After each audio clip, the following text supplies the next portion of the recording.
On behalf of all of us at One Mission Society, I want to wish you a happy, joyous Easter. My name is Bob Featherland of One Mission Society. I'd like to thank you for joining us for this special edition of One Mission Stories.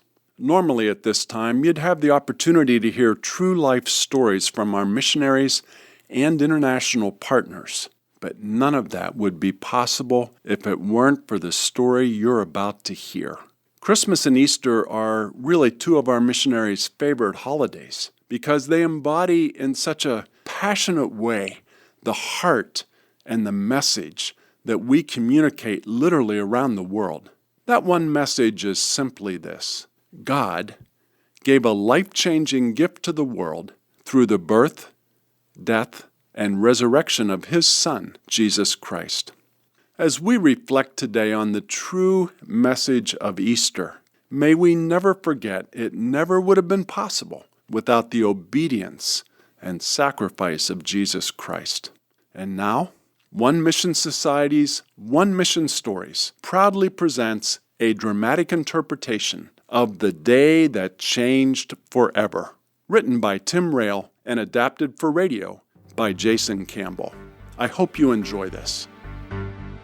The drama that led to the climax of human history unfolded rapidly over the course of one single day.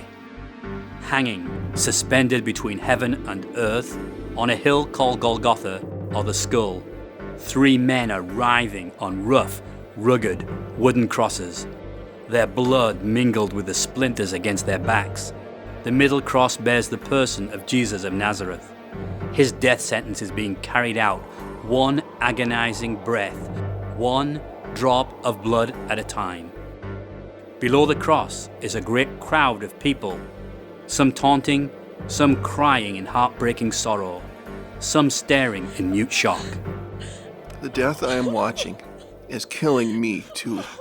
When you see the person you love the most in the world being crucified before your very eyes, it's enough to make you feel as though your own heart is nailed to a cross.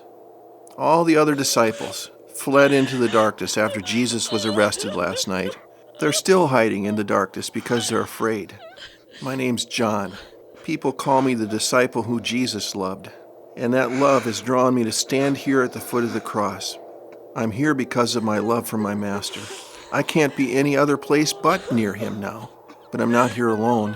I'm not the only one who loves Jesus. I'm not the only one with tears streaming down my face. Not the only one whose heart is being pierced by this horrifying sight. Next to me is my Master's mother, Mary. For a moment, I feel like I'm 16 again, holding my weak old son in my arms, listening to an old man's prophetic message. He spoke of an event in the future when a sword would pierce my own soul too. All I could do was hold my baby close to my heart and nod in partial understanding. But those words have echoed in my heart after all these years. That was 33 years ago, and now the words are coming to life before my tear-blurred eyes. Just above me, my son is hanging on a cross with spikes protruding from his wrists and feet, and yet it seems only yesterday that my husband Joseph and my son Jesus were handling nails like those in their carpenter shop. Except for a few incidents, much of his growing years had been, well, ordinary. I remember that time when he was 12. I thought we'd lost him on the way home from a trip to Jerusalem, and after days of frantic searching, we found him in the temple, matching wits and discussing mature theology with the professors there. I knew he hadn't meant to alarm us, but like a good mother, I scolded him and told him how worried he had made us. He simply looked up at me with his innocent eyes and stated that we should have known that he would be in his father's house going about his business. But like all boys, he grew up, and after Joseph died, he cared for me and the rest of the family. He ran the family business, mentored his brothers in carpentry skills, and was a blessing to the entire community. But I I knew it was only temporary. One day, as the red glow on the horizon was marking the end of another day, he walked into the house, and he looked at me, not saying anything, but in his eyes I could see that his real purpose had begun. I didn't completely understand, but I gave him my blessing. For 3 years he traveled, taught, and transformed people all over the land. Stories about what he was doing would make their way back to me. Some were wonderful, some preposterous. From time to time, he'd stop by home to see me, always too short a visit. He'd pick me up in his strong arms and hug me to his heart, kissing my cheek softly. So many times I wanted to ask him to stay, but I knew he was a man on a mission, so I'd let him go, always promising him my love and my prayers. His grateful smile and the look in his eyes warmed my heart for many days after each visit. Normally each year our whole extended family would come to celebrate the Passover feast in Jerusalem, but this year I knew that it was vital for me to be here. I needed to be near him because in my heart I knew his mission was almost done. It has been an awful week. There were intense confrontations with the Pharisees in the temple, and then the illegal night trial that was more of a mockery before the Sanhedrin, the audience with Herod, puzzling performance with Pilate, the shocking scourge of the soldiers, the blood-stained steps through the winding street out the city gate, and the final ascent to the skull-shaped hill known as Golgotha, all the while being pelted with the deafening shouts of the crowd. John pushed his way through the crowd so we could be near him and stand at the foot of the cross. And as I heard the sound of the hammer ring as it struck the nails being pounded through the flesh of my son, my heart felt a sharp stab of pain unlike anything I'd ever experienced. It was then that the words of the prophet came back to me, and a sword will pierce your own soul too. Oh, now I understand. It has all come to this. But then it has always been about this. Somewhere in my mother's heart, I've always known this was his mission. It's hard to imagine what Mary must be feeling at this point. There are so few faces showing love for Jesus in this vast sea of people spread out around the cross. Jesus' face is barely recognizable. I have seen that face at all times of the day, in nearly every possible situation. I could never have imagined seeing it the way I'm seeing it today. That wonderful face. Just last night, I saw that face. So young in time, so old in wisdom, in such agony that he was literally sweating great drops of blood in the Garden of Gethsemane. And I saw his face overwhelmingly sad, as Judas betrayed him with a kiss on his cheek. I haven't seen Judas since last night. He wouldn't dare show his face around here after what he did. As I stand here overlooking this potter's field, my soul is tormented and tortured. I've heard it said that before you die, your life flashes before your eyes. From the very beginning, I felt like an outsider because I was not from Galilee like the rest of his disciples. I tried to get into the inner circle of Peter, James, and John, but I couldn't crack it. Jesus appointed me as our group's financial manager. He never seemed to pay too much attention to the financial side of things, saying we should put God's kingdom first, and that his Father would make sure that all of our needs were met. Being with him was both exhilarating and troubling. He had that right blend of popularity, religious teaching, and extraordinary results. He could have been a great leader, easily united our kingdom, kicked out the Romans, brought God's kingdom to earth with just one word. But what troubled me with him was he seemed oblivious to the opportunities to advance my agenda. I mean, his agenda. I hinted at it numerous times, but there was no manipulating him or changing his mind. For 3 years, I followed this man, and during that time, dark whispers from the shadows became more insistent and easier to hear. When we arrived in Jerusalem on Sunday to vast cheering throngs of people, it was a welcome fit for a king. Things finally appeared to be going in the right direction. And then, things quickly went in the opposite direction. I heard that Caiaphas, the high priest, was holding a meeting to deal with this Jesus situation once and for all. I went, and I listened to him declare that it was better for one man to die than for our whole way of life to be lost. Something inside me trembled when I heard those words. Everything appeared to be coming to a head. My mind raced. There has to be a way to rescue this situation. Whispers from the darkness fed on my ambition and my greed, offering their own suggestions. Things finally reached a breaking point for me on Wednesday night. We were eating a meal at the home of Simon when a woman came in and broke a fine alabaster jar of very expensive perfume. She poured it first on Jesus' head and then anointed his feet. While the beautiful fragrance of the perfume filled the room, all I could see was a year's worth of wages being wasted. And so I protested. The money used to purchase this expensive perfume could have been put to better use, like helping the poor. But instead of agreeing with me, Jesus rebukes me. Oh, please. She's preparing my body in advance for my death and burial.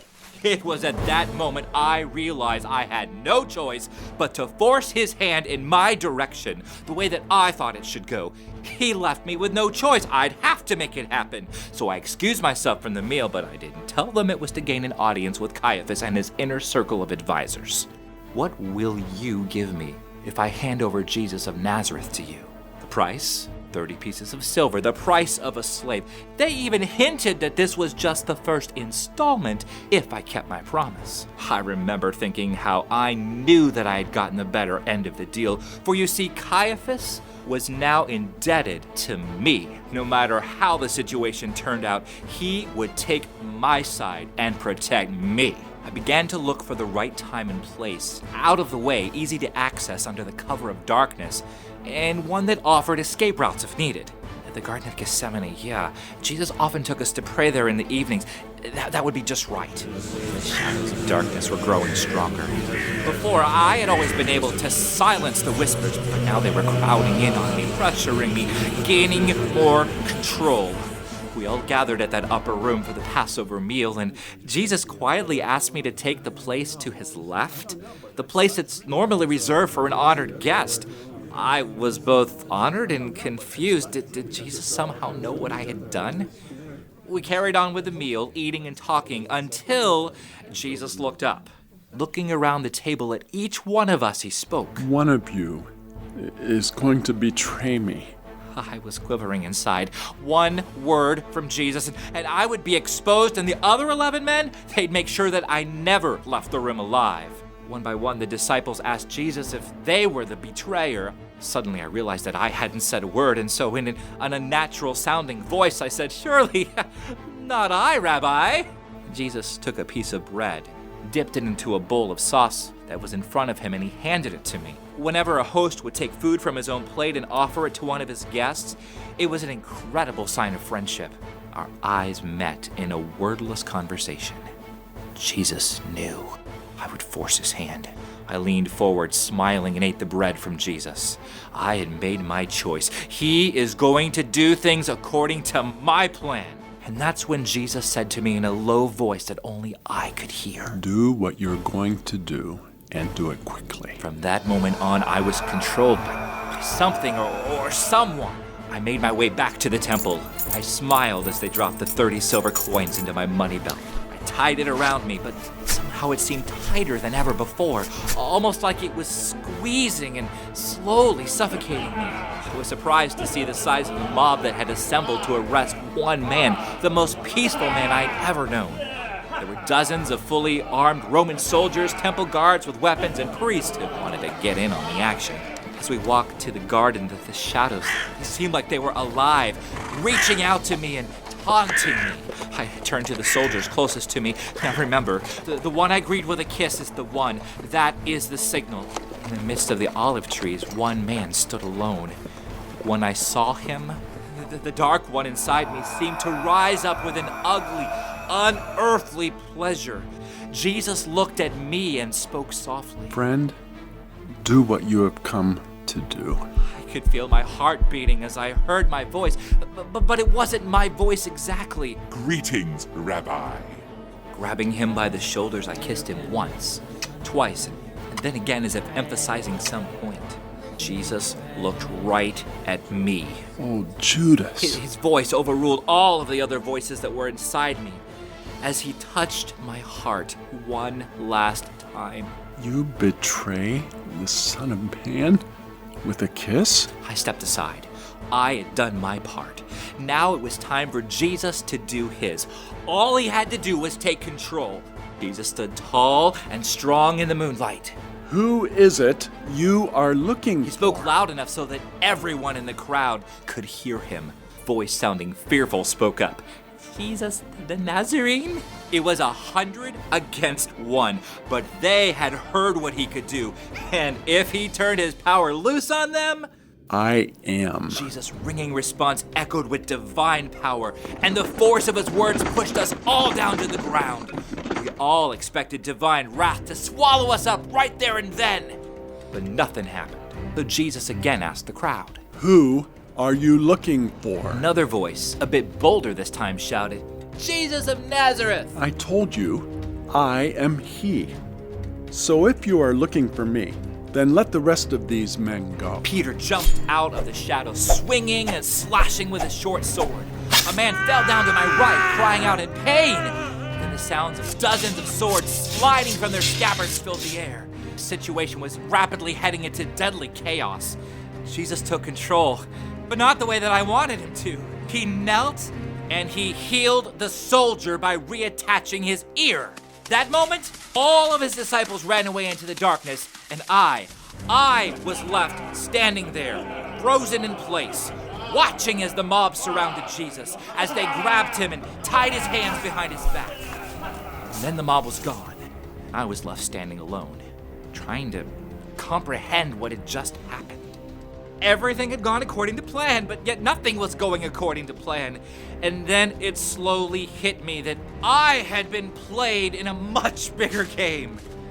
I stumbled back the way I came back to Caiaphas' home. It was the middle of the night, but the place was alive with laughter and anticipation. People who recognized me congratulated me on my achievement. They even called me a hero. At that moment, a verse from the Psalm surfaced in my mind. Even my friend in whom I trusted, the one who ate my bread, has lifted his heel against me. It was the betrayer's verse, and it was about me!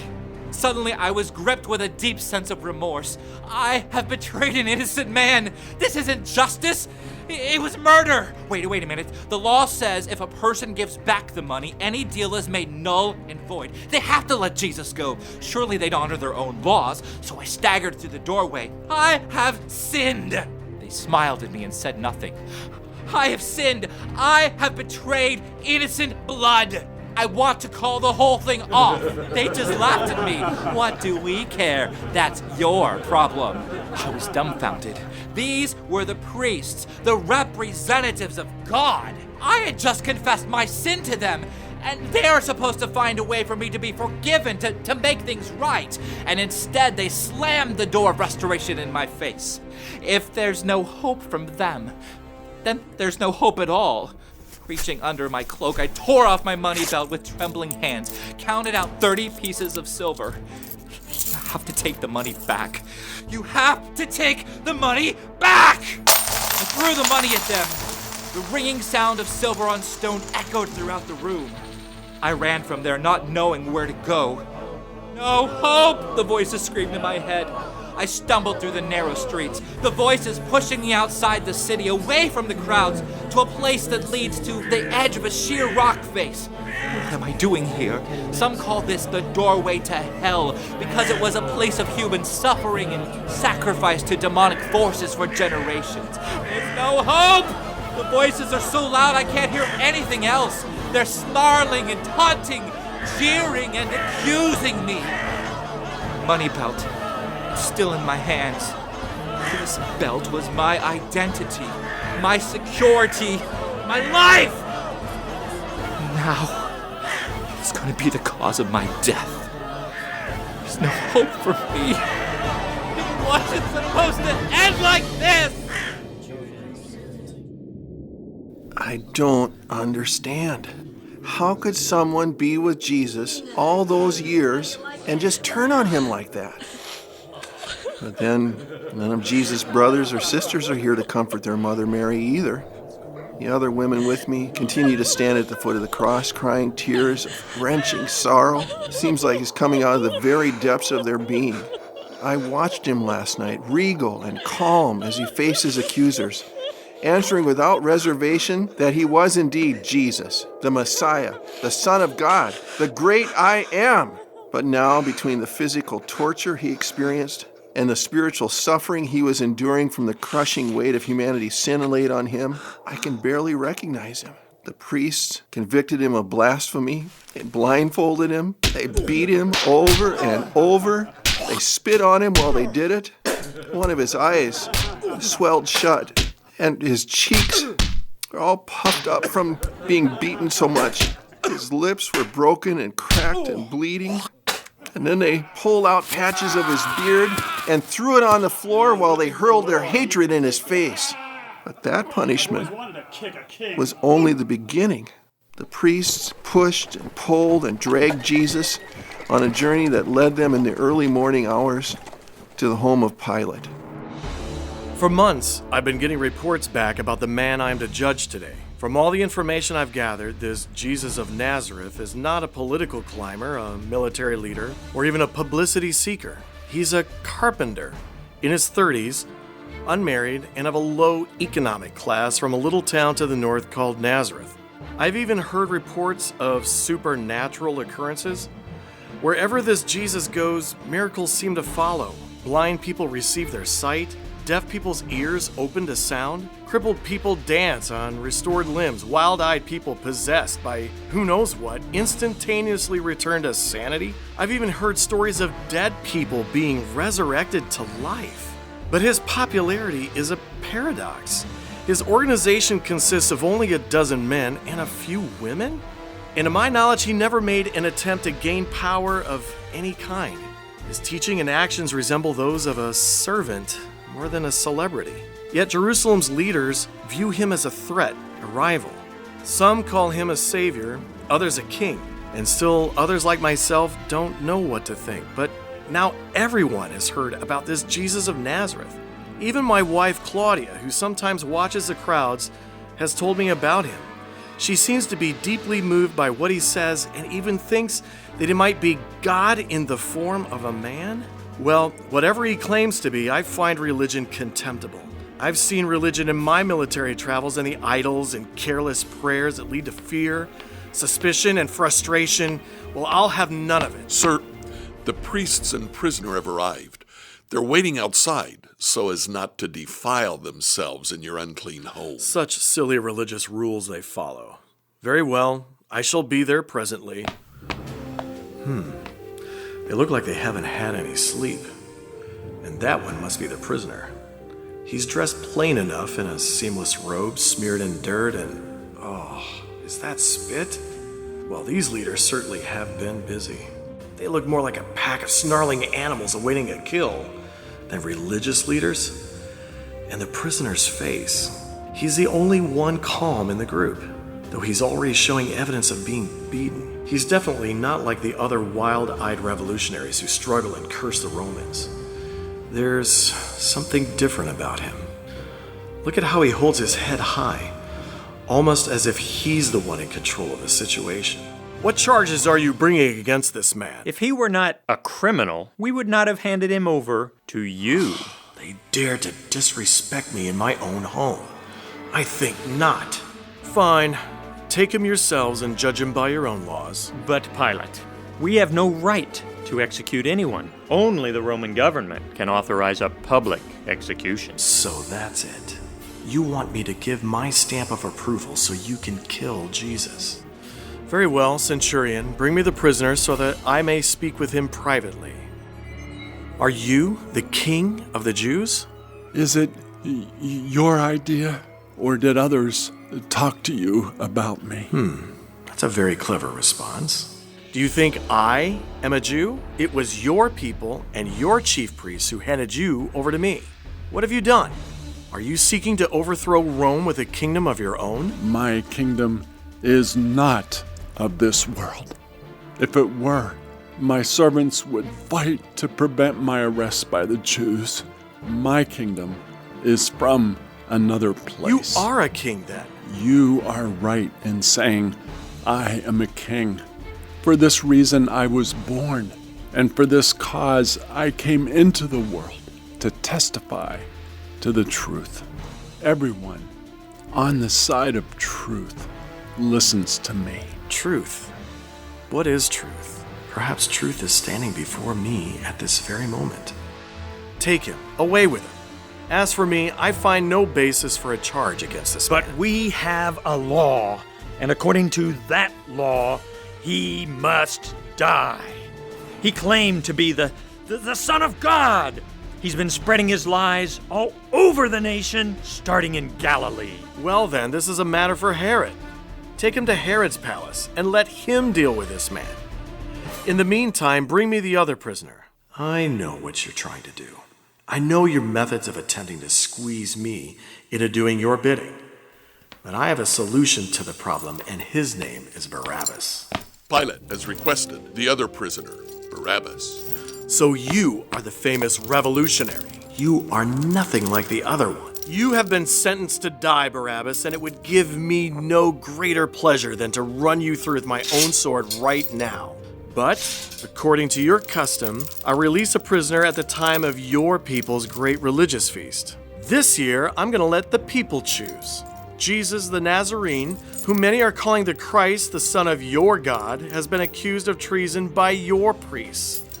They want him crucified. The only thing he's guilty of is spreading a message of hope, forgiveness, and love. You, however, are here because I could think of no one who deserves death more than you do. You are flagrantly guilty of all you've been charged with, and much more. Sir, Herod has returned the prisoner, the Nazarene called Jesus. And? At first he received the prisoner with amusement, but when he refused to validate his reputation by showing a miracle on demand, Herod grew tired of him. After ridiculing and mocking the prisoner, they wrapped him up in a special garment, just for you. Very well. Take this one and the Nazarene to my seat of judgment on the porch overlooking the courtyard. If these people have any sense of decency at all, the choice of whom to free will be clear. So Herod passes the prisoner back to me and has wrapped him in an elegant robe. Well, it does give him a more kingly appearance. I'll give you that, Herod. But you have certainly made my job more difficult. And in the short hour he's been gone, a mob has gathered. Fine. Let's get this over with. I have found this man Christ innocent of all wrongdoing as Herod has done. He has sent him back to us. I will have him flogged and released. He has done nothing worthy of death. Excuse me, sir. You have a message, a note from your wife. Claudia? This is highly unusual. What does she want? Have nothing to do with this just man. I've had a vivid dream about him that troubles me greatly. What does she expect me to do? I must find a way to wash my hands of the whole affair. You hear them, don't you? They want you dead. Tell me, where do you come from? Are you really from God? Do you refuse to speak to me?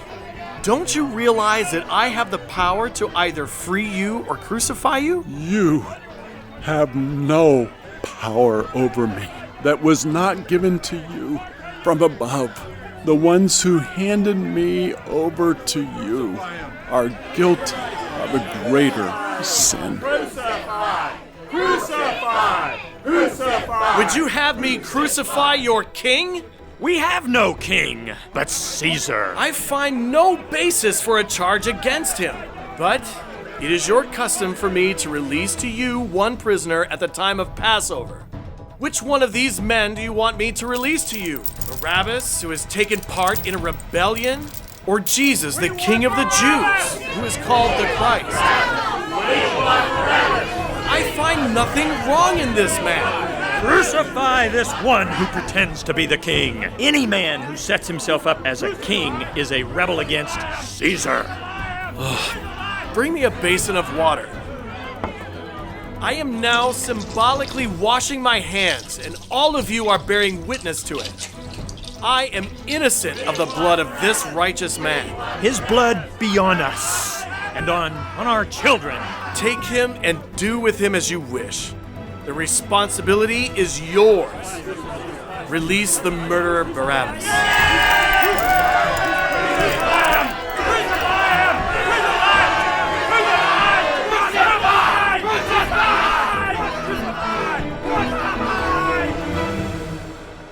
Pilate tried to just wash his hands, and he'll never be able to escape what he did in his heart. He handed him over to the Roman soldiers, and they went to work on Jesus with their own form of torture. They try and bleed every bit of life just short of death out of a person, so that when they do kill him by crucifixion, they die that much quicker. They led Jesus out of the courtyard, where they beat him on the head with a staff. Then they put that wooden staff in his hand as a mock scepter, and they cursed him and jeered at him. Then they went to work on his body. They stripped him naked. They bent him over and tied his hands to a pole. And one soldier began to hit him, and then the other, with what they call the cat of nine tails, literally tears the skin down to the bone from a person's body. They beat him from his ankles to his neck until blood splattered like rain. The soldiers gnawed the ground, and then they untied him. They put a royal robe around his shoulders. They took a branch from a thorn tree that has 1-inch thorns on it, and they made it into a crown and slammed it down on his head, opening even more wounds. And then they bowed to him and mocked him and called him king. He's a king after all. Between the beatings, the lashings, the puncturing thorns, the finishing blows of the soldiers, Jesus is barely recognizable. He barely looks like a man. How can God allow this to continue? It's been about 3 hours now since they threw Jesus down on his back on the splintered wood of a cross, and they nailed him to the cross with 6-inch rusty square spikes. I cringe at the sound of metal on wood. It brought the howling mob into shocked silence. Only scattered, muffled gasp and whimpering could be heard. It is a gruesome thing to hear nails driven through human flesh. And then they put his right foot over the top of his left foot, and they nailed his feet to the cross. As they lifted Jesus in the air and brought that cross down into the hole with a thud, the crowd suddenly opened up on him with blasphemy and mockery. The soldiers, they sat down and gambled for his robe. It's all he had left in this world. And so here we are, as close to the cross as we are allowed. All we can do is watch and wait for him to die. Father, forgive them, for they know not what they are doing. His words send a shockwave rippling through the mass of people. It's the last thing they expected to hear. Forgive? And then to look at my friend Mary Magdalene. She knows what it's like to be forgiven. Her life is an example of what it's like to know the power and love of divine forgiveness. Forgive. Oh, that word triggers a flood of memories. I remember the first time I heard about Jesus. It was 2 years ago. I had heard about men with big reputations before, but the man in person rarely lived up to it. And the fact that he was religious didn't matter much either. Some of the so-called religious leaders were customers of mine. I had a lot of acquaintances, but no one that I would actually call a friend. No one I could trust, and no one who genuinely loved me. Whenever I went in public, the good people would scorn me, telling their children to stay away from people like me. Apparently, everyone thought I was beyond salvaging. Everyone except Jesus. I remember getting up one morning and looking at my reflection in the basin of water. Though I'm not very old, my sinful lifestyle had aged me beyond my years. My face has grown weathered and wrinkled by my hard life, which was mirrored by my heart. Even extra makeup won't be able to preserve my fading beauty for long. Then my customers would no longer desire me, and my life would be over. My soul was dark and empty. I turned to a spiritual medium who lived near me on the wrong side of town. The old woman greedily took my money and gave me some words to chant to a god that she promised would keep me young and bring me good fortune. I followed her instructions, and I felt a power that I had never sensed before. As the days went by, I opened myself up to the dark forces more and more, until one day I realized that I was not controlling them. They were controlling me. I was lost, disillusioned, degraded, and desperate. This was my daily reality. Then I heard about the carpenter turned preacher, how he treated everyone the same way, never condoning sin, but not being condescending either. Suddenly a spark of hope began to dawn deep in the recesses of my heart. Perhaps he is different from all the rest. Perhaps he could even set me free from my past and cleanse me from the deep, dark stains of sin. Perhaps there might even be a future for me, and God could salvage something from my life after all. If I could just talk to him, I would ask him. If I could have this freedom that he offered to those who would follow him. If I could just get close enough to see him when there wasn't a crowd of people, maybe then... That was when I heard that Jesus was in my town and that he was dining at the home of Simon, a prominent local Pharisee. A plan began to form in my mind. I would see Jesus. It didn't matter what anyone else thought or said. I must see him. I must talk to him. I must ask him to please forgive me too. But what could I give him? I must have something to pay for his services. If there's one thing I understood, nothing comes free. Beside my bed, I saw a jar of fine alabaster with some expensive perfume. Perhaps that would do. Walking the street to Simon's home that night was a struggle. The dark forces tried to make me turn back, resisting my every step. But hope drew me on, and I felt another power help me against the tide of darkness. Finally, I reached the door of Simon's house. Taking a deep breath, I stepped inside, uninvited. As my eyes adjusted to the lamplight, I saw a number of people reclining at a table, eating a meal. Upon seeing me, the looks on their faces registered everything from surprise to shock to disgust, all except for one face. When my eyes met his, I realized a man had never looked at me in that way before. He was looking right into my heart. It was like every part of my life was an open book before him. He knew me, and yet he didn't reject me. There was this unspoken openness, yes, even acceptance, in the eyes of Jesus. In spite of who I was, in spite of what I'd done, in spite of everything, I sensed that for the first time I was genuinely and unconditionally loved. The floodgates of my heart burst open as I ran to the table and fell at his feet weeping. Please forgive me, I begged through my tears. If you are all they say you are, please take this gift as my payment to you. My tears mixed with expensive perfume on the feet of Jesus, making small tracks through the dust. I wiped his feet clean with my hair. The room was silent. I heard faint whisperings, but no one dared to speak what they were all thinking about me. Then Jesus turned to his dinner host. Simon, there's something I need to say to you. There were two men who owed money to a certain moneylender. One of them owed him 1.5 years' wages, and the other less than 2 months. Now, neither of them had the money to pay him back, and so he canceled the debts of both men. Which of them do you think will love him the more? I heard Simon shift uncomfortably in his seat as he told Jesus that he believed it was the one who had the bigger debt canceled. Do you see this woman? I came into your house. You did not give me any water for my feet, but she wet my feet with her tears, and she wiped them with her hair. You did not give me a kiss of greeting, but this woman, from the moment I entered, has not stopped kissing my feet. You did not put oil on my head, but she has poured perfume on my feet, and therefore I tell you that her many sins have been forgiven, for she loved much. For he who has been forgiven little loves little. Daughter, Yes. your sins are forgiven. Your faith has saved you. Go in peace. For a moment, I didn't understand. He didn't ask anything of me. He didn't give me a long list of things to do in order to earn forgiveness.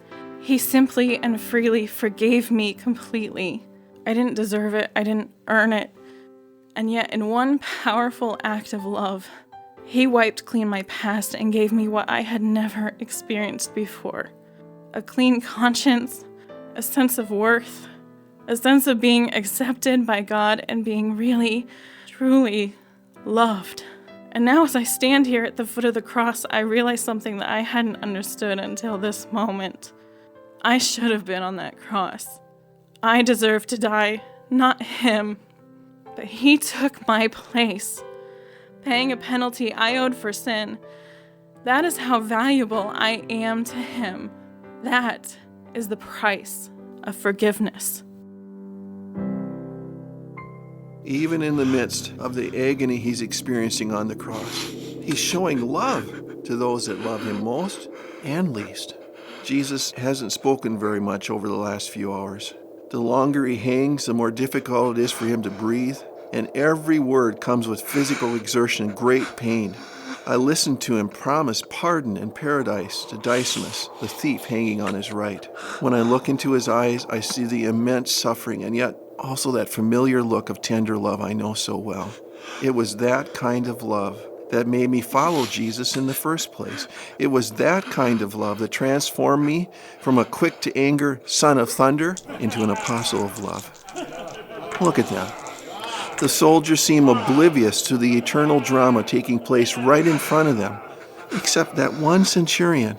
And from the look on his face, it seems like he's puzzled by what's happening here, as if there's something he's never experienced before. I've heard other men call upon their gods in times of trouble. They bargain for mercy. This man sounds like he's crying out to a family member. Could this man be the Son of God? The more I've learned about this Jesus, the more concerned and confused I am. Typically, Jewish people have a fierce loyalty to their country and their religion. They hate Romans with a passion, mostly in the name of their religion. I've often wondered how a religion could produce so much hate. If I ever follow a religion, I can tell you that it'll be one that has love at its heart. I've had enough hate to last a lifetime. This man didn't preach revolution or hatred against the Romans.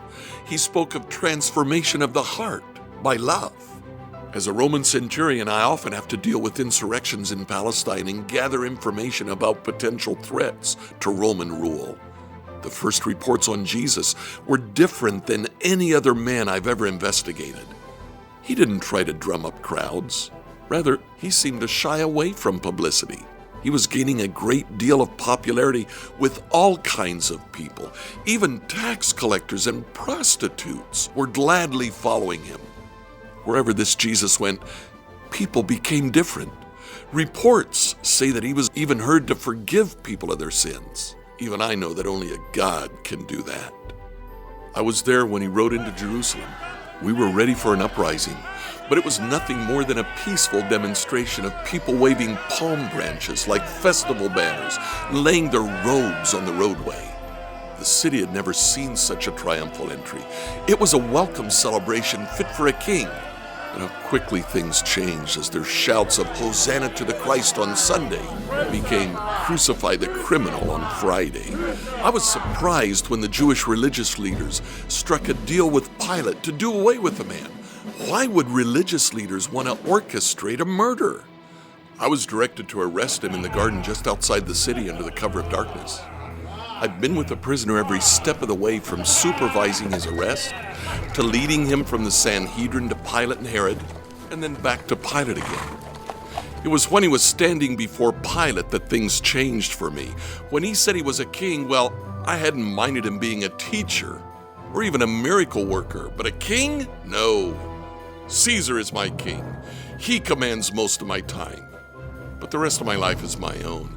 And this King Jesus is not going to be my king. At that point, I had no problem agreeing with the desire of the people to crucify him, because I knew that under the pressures of crucifixion, he would show his true colors.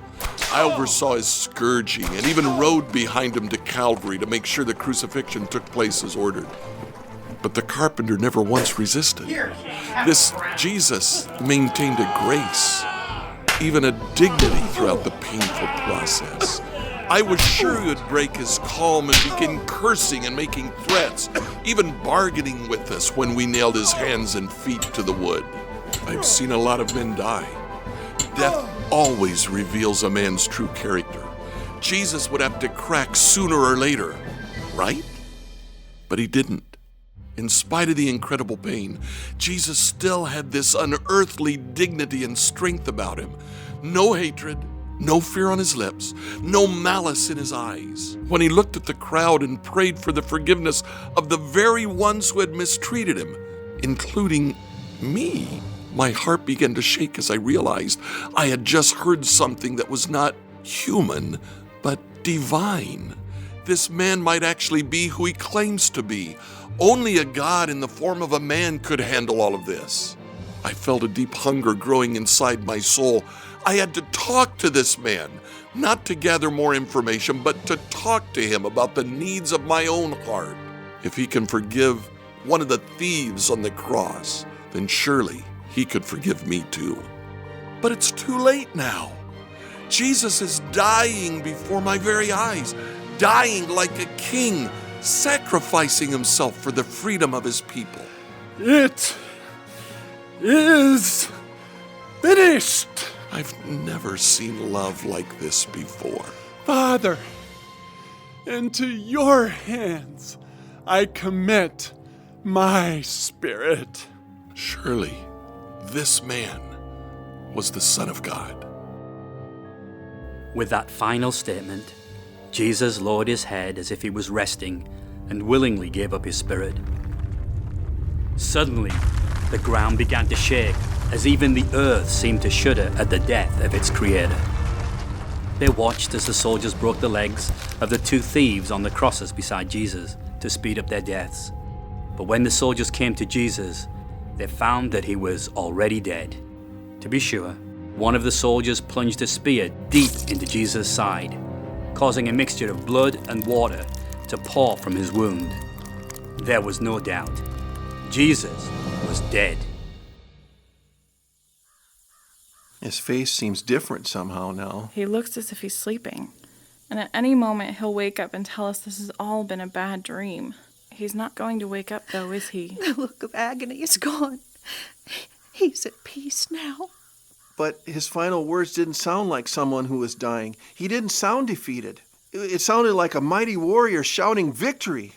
Oh, John, what are we going to do with him? I don't know, Mary. Well, we can't just leave him here. He's our friend. He deserves a proper burial. But we're too far away to carry him back to the family tomb in Nazareth, and the Sabbath is almost upon us. We're running out of time. Mary, I'm so sorry for your tragic loss. Nicodemus, Joseph, I didn't realize you were both here. Don't worry about the funeral arrangements. I've already taken care of that. I asked Pilate for permission to take Jesus' body to a tomb I have near here. It's never been used, and with your blessing, I would be honored to lay him to rest there. We also have a shroud, linen, and spices to prepare his body. Please allow us the privilege of showing our respect for him in this way. Yes, of course. Thank you. I don't think I would have enough strength to prepare his body today. John, why don't you take Mary and the other women to a safer place? Who knows what trouble might be brewing as we speak. I'll meet up with you later. Okay, I'll do that. We'll go back to the place where we celebrated Passover with the Master. Thank you so much. Goodbye, my son. I will see you again soon. Nicodemus and Joseph of Arimathea carefully wrapped Jesus' body in a shroud and carried him to Joseph's tomb. The shroud covered the body, but a separate cloth was tied around the head to keep the jaw closed. Nicodemus and Joseph anointed the body by soaking the shroud in a thick liquid of spices, including myrrh and aloes. Then they used more than 75 pounds of spices and dozens of feet of cloth to lovingly wrap the body of Jesus, placing the spices between each layer of wrapped cloth. But they were unable to finish before sundown, the start of the Sabbath. Meanwhile, John, Mary, and many of the other followers of Jesus slowly made their way back to the upper room. They were all physically, emotionally, and spiritually exhausted. Although the door was barred, they jumped at every sound for fear that they might be taken away next. Joseph, Nicodemus, come in. We've been worried about you. thank you for taking care of Jesus' body. I realize now you took such a huge risk when you did that. You're now identified as one of us, one of his followers. You're targets just like we are. How I wish we had been able to persuade the rest of the council to realize how wrong they were. I wish I had taken more of a stand and not been so quiet. But that is in the past. We must all move on forward together. I'm sorry to tell you that Joseph and I didn't finish the burial process. We ran out of time. Tomorrow, some of the other women and I could go to the tomb and finish preparing the body. We can go as soon as the Sabbath ends. I can provide you with more spices, but I'm afraid that none of us will be seeing his body anytime soon. Why? What's happened, Nicodemus? A large stone, shaped like a wheel, was rolled in front of the tomb, and it is far too heavy for one person to move. In addition, a Roman contingent is guarding the tomb. But why go through so much trouble to guard his body? Apparently, some of the Jewish leaders pressured Pilate into doing this. It seems they're afraid that his followers will try to steal the body. Steal his body? We're sitting here paralyzed with fear, and they think we're going to be bold enough to go steal his body? Why? What purpose would that accomplish? They hope this will stop anyone from saying he is risen from the dead. They remembered Jesus saying after 3 days he would rise again. So the soldiers have been ordered to remain for 3 days to guard his tomb. Pilate even placed his own seal on the stone. Anyone who is found breaking it will be condemned to death. So that's it. We can't even pay our respects to his body. It doesn't matter. We'll leave while it's still dark. We'll figure out some way to move the stone so we can finish properly preparing his body. I guess I'll go back to fishing again. I don't know what else to do. I've got to make a living somehow. Peter, it's been 3 years since we left our fishing occupation to follow the Master. Do we simply go back to work as if the last 3 years never happened? I'm afraid I don't have any answers, my brother, but give it some time. I just need some time to think. No one seems to say it out loud, but I'm sure we're all thinking the same thing. If Jesus is dead, then our faith, which was wrapped up in him, it's dead too, wrapped up and buried in a tomb, and the truth of his teachings and the power of his miracles are just as dead. And forgiveness? It's impossible. No matter how good I try to be, I'll never be good enough to overcome my sins. What I needed was a Savior, and the one I was counting on to save me is dead. I have no tomorrow to look forward to, no today worth living for. My own future is going to end at my grave, and until then, I'll be mocked by people saying how foolish I was to follow a carpenter. I have nothing left to believe in. But I can't. I refuse to go back to the deadness of religious rituals and rules. After following Jesus, nothing else will satisfy my soul. The rest of the Sabbath passed slowly for all of Jesus' followers as their thoughts of despair and hopelessness filled the room. But early on the first day of the week... Let me in! Let me in! Mary Magdalene! Shh! Are you trying to wake up the neighborhood? Oh, Joseph, Peter, everyone, you won't believe what I have to tell you. What has you so worked up? You look like you've seen a ghost. No, not ghosts. Angels. I've seen angels. What? When? Before first light, Jesus' mother Mary, Salome, and I gathered the spices from Nicodemus and headed to the tomb as we talked about yesterday. We planned to ask the soldiers to move the stone for us, but suddenly the ground shook and the soldier was knocked to the ground, unconscious. Then 2 men in dazzling white robes descended and easily moved the stone away. They were angels. One of them sat on top of the tombstone, smiled at us and said, Why are you looking for the living among the dead? Jesus is not here. He is risen. Go and tell his disciples. So I left the others and ran all the way back here to tell you. I don't know what to think. I'm afraid they've taken the Lord away. I don't know where they laid him, but the angels say he's alive. Peter, we have got to go and see this for ourselves. Come on!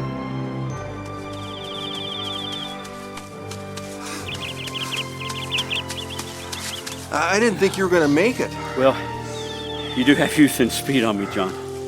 I don't see the guards or anyone else for that matter. And I don't see any angels, do you? No, but look, the stone is rolled away just as the women told us. Could it be? There's only one way to find out. I'm going inside. John, get in here. What are you seeing, Peter? This is amazing. I can't describe it. You have to see it for yourself. I don't understand. Look at his grave clothes. They're still wrapped in the form of a body. It's like someone took their hand out of a glove, but there's no body. It's almost as if his body vanished right through the grave cloth. Even a butterfly leaves an opening when it emerges from her chrysalis. You know this is impossible. It must be a trick. Hey, look over there. The cloth that was tied around his head is neatly folded by itself. Who could have done this? Peter, don't you see? He's not here. I can see that, John. No, you don't understand. He's not here. He's risen. We've got to go back and tell the others. It was true. Jesus had risen from the grave. A short time later, Mary Magdalene returned to the tomb to search for the body, but instead found the risen Lord. He even called her by name. Jesus was seen again and again. In fact, they came to expect they would see Jesus at any moment. Their doubt was now conquered by the reality of the resurrection, and their faith was strengthened as they understood that death, sin, hell, and even Satan were forever defeated because Jesus rose from the dead. His new life makes forgiveness available to anyone who will come to him in simple faith. Life can now be viewed through the eyes of Easter, as we can clearly see everything through the reality and victory of Christ's glorious resurrection.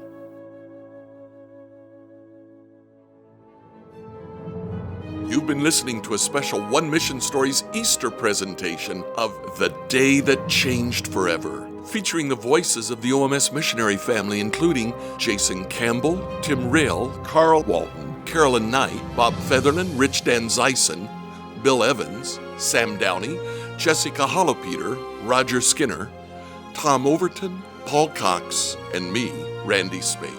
You can enjoy our special presentation again when you visit our OMS Media site, www.oms.media. One Mission Stories is produced in cooperation with Freedom 95 and is recorded in the studios of One Mission Society's world headquarters located in Greenwood, Indiana. The Day That Changed Forever is based on the book of the same name by Tim Roehl and is available for purchase on Amazon.com. Our radio adaptation was created by Jason Campbell and was co-directed by Jason Campbell and Jessica Hollopeter. And I'm your announcer, Randy Spacht, inviting you to join us next time for more One Mission Stories.